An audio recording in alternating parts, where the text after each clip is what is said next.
ನಮಸ್ಕಾರ ಸ್ನೇಹಿತರೆ, ನಾನು ನಿಮ್ಮ ಪ್ರೀತಿಯ ಅಡ್ವೊಕೇಟ್ ವಿನಯ್ ಕುಮಾರ್. ನೀವು ನೋಡ್ತಿದ್ದೀರಾ Kannada legal awareness YouTube channel.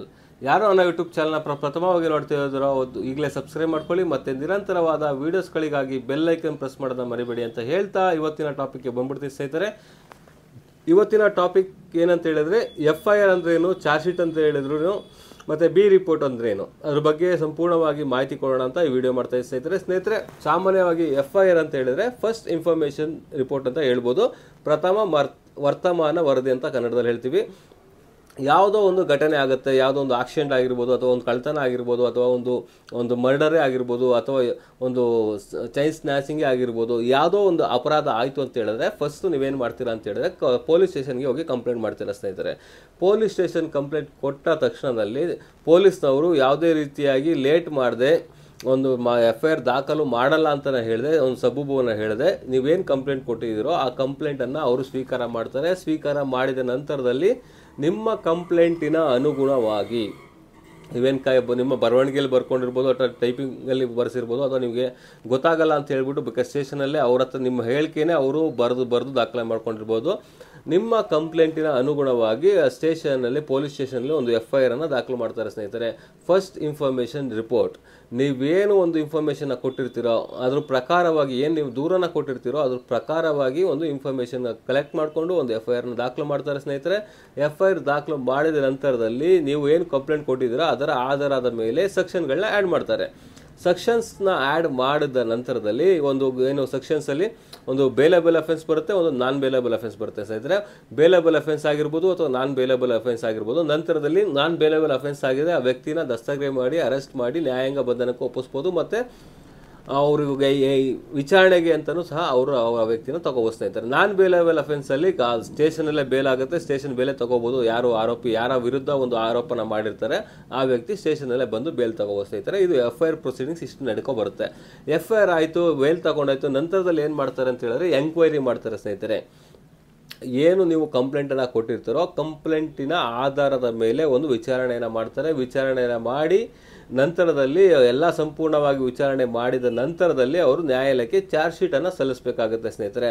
Charge sheet ಸಲ್ಲಿಸೋಕ್ಕೂ ಸಹ 3 ಮಂತ್ಸ್ ಟೈಮ್ ಇರುತ್ತೆ. 3 ತಿಂಗಳ ಒಳಗಾಗಿ ಒಂದು ವಿಚಾರಣೆಯನ್ನು ಕಂಪ್ಲೀಟ್ ಮಾಡಿ ಆ ಚಾರ್ಜ್ ಶೀಟ್ ದೋಷಾರೋಪಣಾ ಪಟ್ಟಿಯನ್ನು ನ್ಯಾಯಾಲಯಕ್ಕೆ ಸಲ್ಲಿಸಬೇಕಾಗುತ್ತೆ ಸ್ನೇಹಿತರೆ.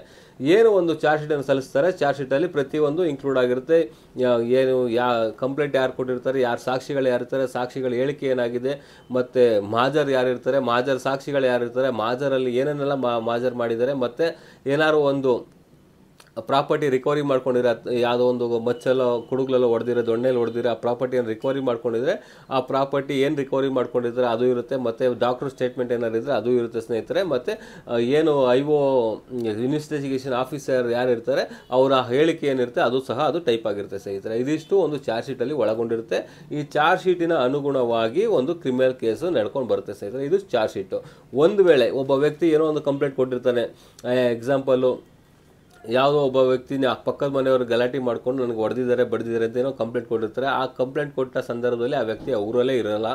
ಅಂಥ ಸಂದರ್ಭದಲ್ಲಿ ಆ ಸುಳ್ಳು ಕಂಪ್ಲೇಂಟನ್ನು ಕೊಟ್ಟಂಥ ಸಂದರ್ಭದಲ್ಲಿ ನ್ಯಾಯಾಲಯವು ನ್ಯಾಯಾಲಯಕ್ಕೆ ಒಂದು ಚಾರ್ಜ್ ಶೀಟ್ ಸಲ್ಲಿಸಬೇಕಾಗುತ್ತೆ. ಪೊಲೀಸ್ ಸ್ಟೇಷನ್ ಅವರು ಪೊಲೀಸ್ ಸ್ಟೇಷನಿಂದ ಒಂದು ಎಂಕ್ವೈರಿಯನ್ನು ಮಾಡ್ತಾರೆ, ವಿಚಾರಣೆ ಮಾಡ್ತಾರೆ. ಏನು ಈ ವ್ಯಕ್ತಿ ಏನು ಕಂಪ್ಲೇಂಟ್ ಕೊಟ್ಟಿದ್ದಾನೋ ಅದು ಸತ್ಯನೋ ಅಥವಾ ಸತ್ಯಕ್ಕೆ ದೂರವಾಗಿದೆಯೋ ಸುಳ್ಳಾಗಿದೆಯೋ ಅಂತೆಲ್ಲ ವಿಚಾರಣೆ ಮಾಡಿ ನಂತರದಲ್ಲಿ ಒಂದು ವೇಳೆ ನೀವು ಕೊಟ್ಟಂತಹ ದೂರು ತಪ್ಪಾಗಿ ಸುಳ್ಳಾಗಿದೆ ಅಂತ ಹೇಳಿದ್ರೆ ವಿಚಾರಣೆಯ ನಂತರದಲ್ಲಿ ಸುಳ್ಳು ಅಂತ ಗೊತ್ತಾದ ನಂತರದಲ್ಲಿ ನ್ಯಾಯಾಲಯಕ್ಕೆ ಒಂದು ಪೊಲೀಸ್ ಸ್ಟೇಷನ್ದ ಒಂದು ಬಿ ರಿಪೋರ್ಟನ್ನು ಸಲ್ಲಿಸ್ತಾರೆ ಸ್ನೇಹಿತರೆ. ಬಿ ರಿಪೋರ್ಟನ್ನು ಸಲ್ಲಿಸಿದ ನಂತರದಲ್ಲಿ ಯಾರು ದೂರುದಾರ ಇರ್ತಾರೋ ಅವರು ಆ ಬಿ ರಿಪೋರ್ಟನ್ನು ಸಹ ಚಾಲೆಂಜ್ ಮಾಡುವ ಅಧಿಕಾರ ವ್ಯಾಪ್ತಿ ಅವ್ರಿಗಿರ್ತದೆ.